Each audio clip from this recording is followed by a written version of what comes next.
Well, today's topic is something very important to the dermatology and the medicine fraternity.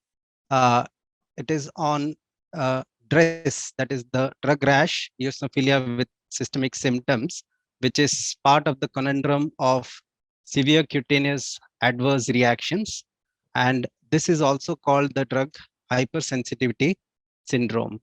Uh, as I mentioned, I'm Dr. Vijay Etal, and I'm the professor and head of dermatology at St. John's Medical College, Bangalore, in India. Please refrain from screen capturing, video, or photographing either part of whole of this presentation. This will be available on YouTube later for your viewing. These are my conflicts of interest, and something of importance would be that I'm a key opinion leader for MDforLives. I'm also the member of the Drugs and Therapeutics Committee in my institution, and also an ex officio member of the Pharmacovigilance Committee at my institution. But none of these conflicts come in the way of today's presentation. I would like to thank my residents for having done the data collection and analysis of a retrospective study that we did in our institution over 5 years on drug hypersensitivity syndrome. And I would also like to thank team MDforLives, especially Ms. Tivia, Mr. Ashwin, and Mr. Sashank, who are all based out of Bangalore and helped me in broadcasting this webinar. All right, so what exactly is drug hypersensitivity syndrome? It is a life-threatening drug-induced multi-organ system reaction, which is characterized by fever, rash, lymphadenopathy, hepatitis, eosinophilia, and atypical lymphocytosis. Not all of them, and not in this order. We'll see why. There are some synonyms that have been used. The most common being drug-induced hypersensitivity syndrome. The others being drug-induced delayed multi-organ hypersensitivity syndrome. Also the phenytoin or the dilantin syndrome, which is not used anymore. And Kawasaki-like syndrome and multisystem hypersensitivity syndrome, which are obsolete now. So basically, DRESS is a type 4B hypersensitivity reaction with the Th2 type immune response and eosinophil activation. So basically, when you talk of drug reactions, there is a type A and the type B. So the type A is not related to type B. Type B are those hypersensitive reactions, and under the Gell and Coombs classification, this falls under the delayed type hypersensitivity reaction. A little bit of history. It was in 1938 that Merritt and Putnam first reviewed the toxic symptoms caused by phenytoin, and it was Chaikin who coined the term dilantin syndrome, which composed of rash, lymphadenopathy, and multi-organ failure. In 1959, Salstein and Ackerman reported a syndrome which resembled malignant lymphomas composed of lymphadenopathy, fever, exanthema, eosinophilia, and less frequently, hepatosplenomegaly. In 1988, Shear and Seelberg coined the term hypersensitivity syndrome, which is still being used now. In 1996, Calet et al. Suggested that there are two distinct clinical entities, the drug-induced pseudolymphomas and the hypersensitivity syndrome. And later in 1996, it was Bouquet who introduced the term DRESS. And 1998, Sontimer and Hod suggested that the terminology drug-induced delayed multi-organ hypersensitivity be used. Looking at the demographics, incidence of DHS is anywhere between 1 in 1,000 to 10,000 drug exposures. The most common amongst them are the aromatic anti-epileptic drugs. Phenytoin amounts to almost 2.3 to 4.5 per 10,000. and carbamazepine accounts for almost 1 to 1.4 per 10,000 cases. Uh, there's a good age distribution, and anyone from 0 to 65 years could be affected. In the Japanese population, it's the fifth decade which they have identified to be maximally involved. There's an equal sex preponderance. Uh, the reaction time, that is the time from the intake of the drug to developing the first symptom, is anywhere between 1 to 8 weeks. And this varies with the drug and the host and concomitant infection. We will see how the three go hand in hand. And it's on an average about 17 to 20 days for phenytoin and about 21 to 28 days for carbamazepine. The mortality from DRESS is quite high. So it's about 1 in 10 to about 40%.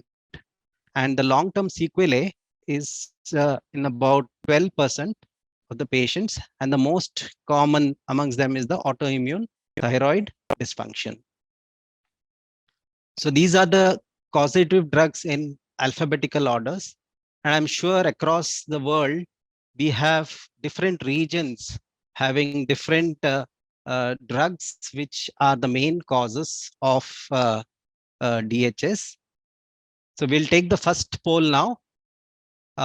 In your practice, which is the most common drug implicated in drug hypersensitivity syndrome? Is it the aromatic anti-epileptic drugs, or is it the sulfas, the dapsone and cotrimoxazole, or is it allopurinol, or is it abacavir and other antiretroviral therapy drugs? So we will take the poll at the end in the question and answer session. We will see how much of it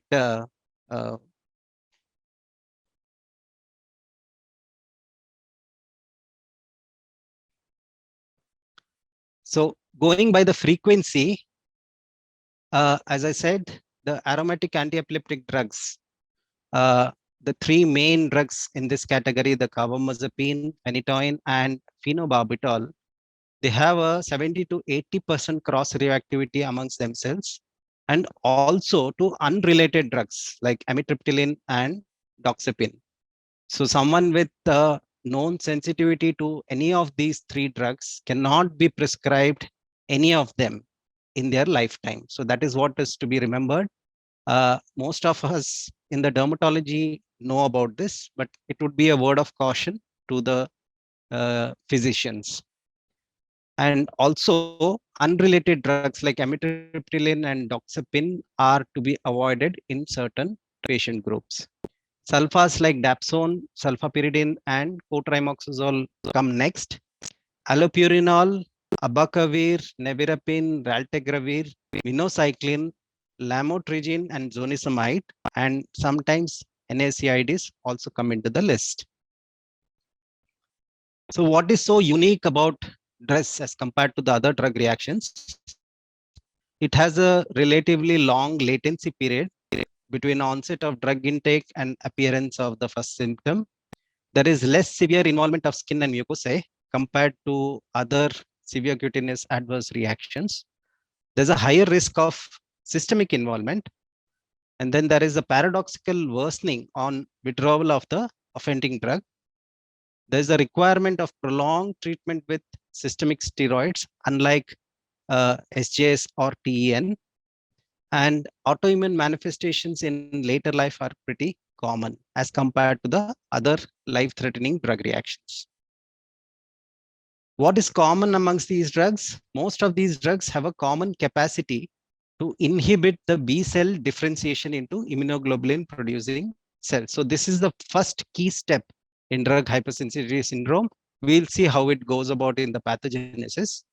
And most of these drugs react in a backdrop of a systemic infection, either HIV or HHV6 or cytomegalovirus or Epstein-Barr virus. So like in any other drug reactions, we have the three main factors: the host factor, the drug factor, and the environment. Here, the viruses.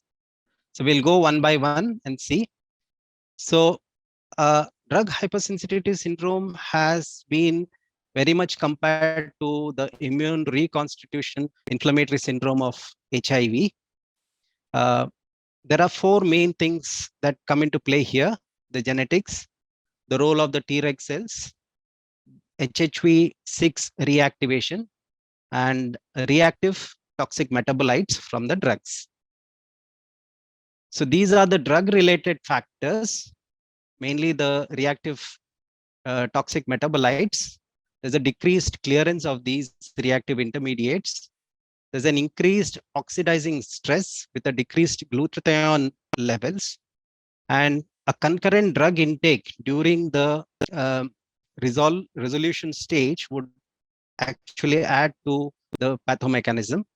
And there is an altered pharmacogenetics, which plays an important role here.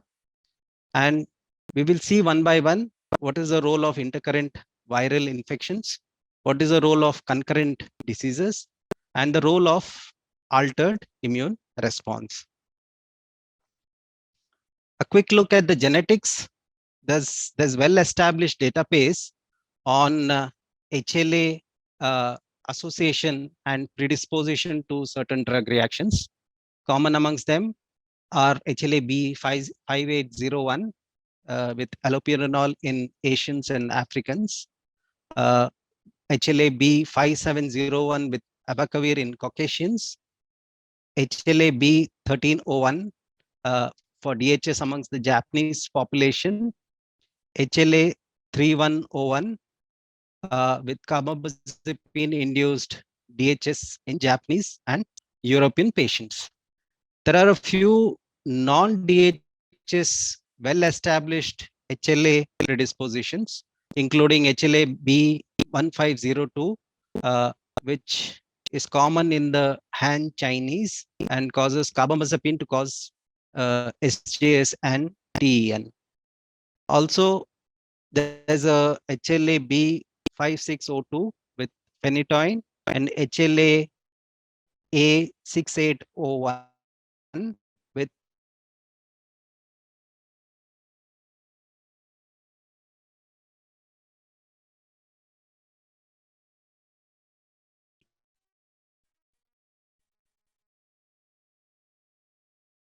is associated with phenytoin toxicity. So what happens? The B cells, the population of the B cells actually uh, reduces, and hence the production of immunoglobulins come down. Uh, Simultaneously, the levels of FOXP3 Treg cells increase, which increases the population of the CD4 and CD25 T lymphocytes.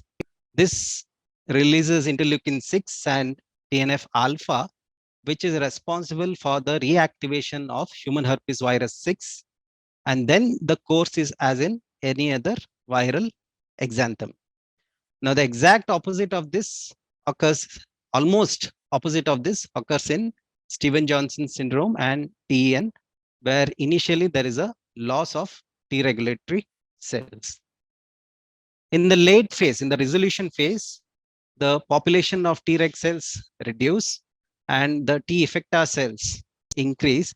And this is what is responsible for the lymphocyte transformation test. We will see what that is in a later slide. And then through the pathogenic monocytes, there is an increase in the T helper 17 cells, which finally results in the autoimmune disease. So there's this concept of pharmacological interaction wherein the drug is thought to bind directly to the T cell receptors and the MHC molecules.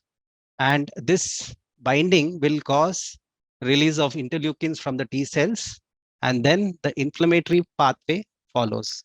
There's also stimulation of pre-activated T cells, which is similar to the allergic contact dermatitis. So the T memory cells cause in the second assault by the drug, so-called second assault by the drug, the pre-activated T cells or the memory cells play an important role. And then there is the direct stimulation of peptide specific T cells. So these are those which are directly responsible for causing inflammatory response from the T cells. And then there is the theory of reactive toxic metabolites, wherein the drug after metabolism by cytochrome P450 forms toxic metabolites in the body, which under normal circumstances is metabolized by epoxide hydroxylase. Now, any defect or deficiency in this particular enzyme will cause accumulation of these toxic metabolites and will be directly responsible for DHS. Also, in anti-epileptic drugs, there's something called the Hampton hypothesis and the danger hypothesis. As per the Hampton hypothesis, the drug is not a complete molecule. It is a hapten which has to bind to tissue macromolecules, and this forms neoantigens which are responsible for DHS. And also there could be a direct damage by cytokines which are directly released from these inflammatory cells. Intercurrent infections. Human herpes virus 6 has been extensively studied, especially in the Japanese population, and reactivation of this is the main important pathomechanism in many of these patients. In fact, this differentiates drug hypersensitivity syndrome from DRESS. Also, there's an important role of CMV and Epstein-Barr virus. Also, HIV, as I said, it's very similar to the iris. There is a oxidant stress which causes cell to be more susceptible to these toxic metabolites. There is a new term that is used called VRESS, where V stands for viral infection, rash with eosinophilia and systemic symptoms. The other pathomechanisms thought are the macrophage activation through hemophagocytosis, superadded bacterial infections, and hypersensitivity to a co-administered previously well-tolerated drug during the resolution stage. And one of the examples here is amitriptyline, which when given with in a person who's known to be sensitive to phenytoin can actually worsen the situation further. So what does HHV6 do? It is both the effect and the cause of these drug reactions. So the metabolites cause T cell activation, which cause direct activation of the latent human herpes 6, or through the monocyte macrophage activation and release of interleukin 6 and TNF alpha can cause activation of this latent HHV6.